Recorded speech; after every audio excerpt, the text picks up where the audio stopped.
Alright, so for today's build, I'm gonna be showing you guys my Electro DPS Keqing build. I'm gonna be showing you guys what artifacts I use, my weapon choice, what substats and main stats I use on my artifacts, and my playstyle or how I combo up my team comp. Do take note that this is just a showcase, it's not a recommendation. You can still do whatever you want, what makes the game fun. So anyways, let's get right down to the build, shall we? Alright, so for context, my adventure rank is level 56 and my world level is level 8. So which means the monsters or the enemies are pretty strong.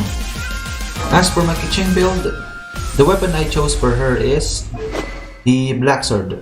For that, 510 base attack and 27.6 crit rate.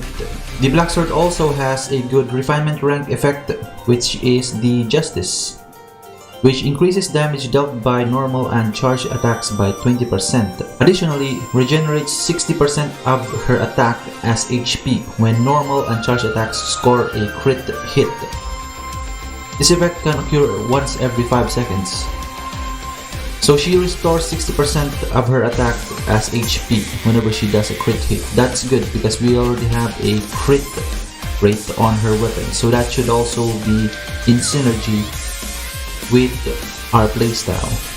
As for the artifacts, I've chosen Gladiator's Finale, a 2-piece and a 2-piece Thundering Fury.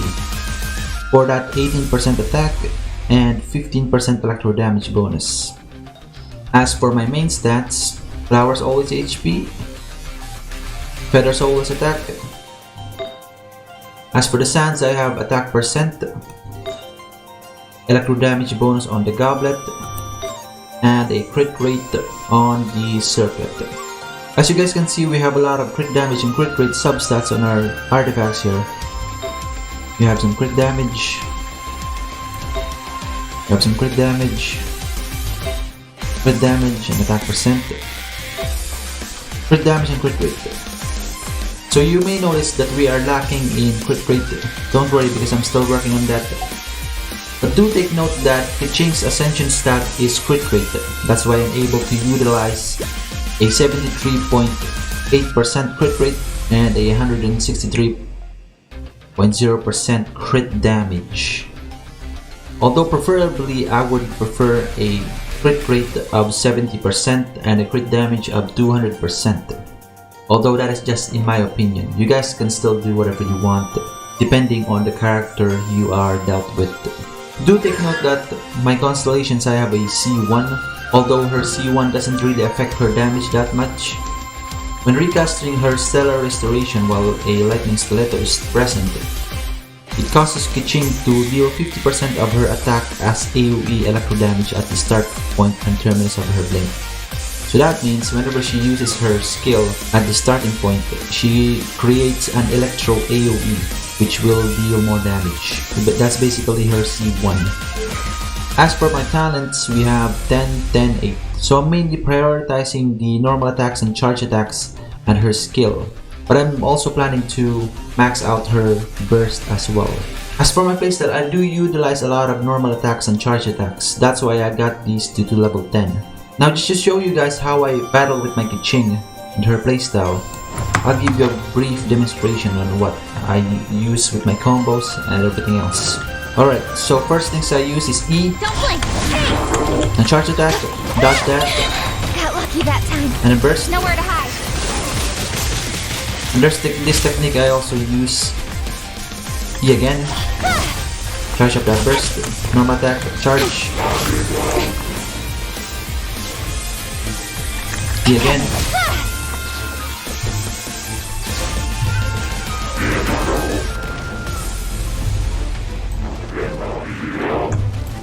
Oh, he's spinning, run away. Speed of light.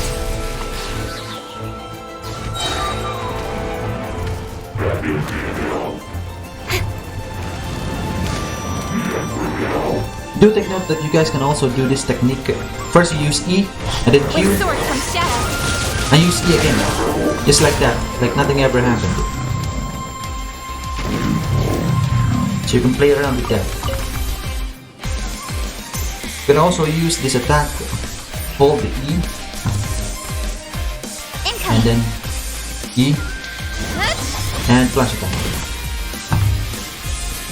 So there are many ways to play Keqing. It's really up to you what you want to play with her with. And so yeah, that's it for our build video.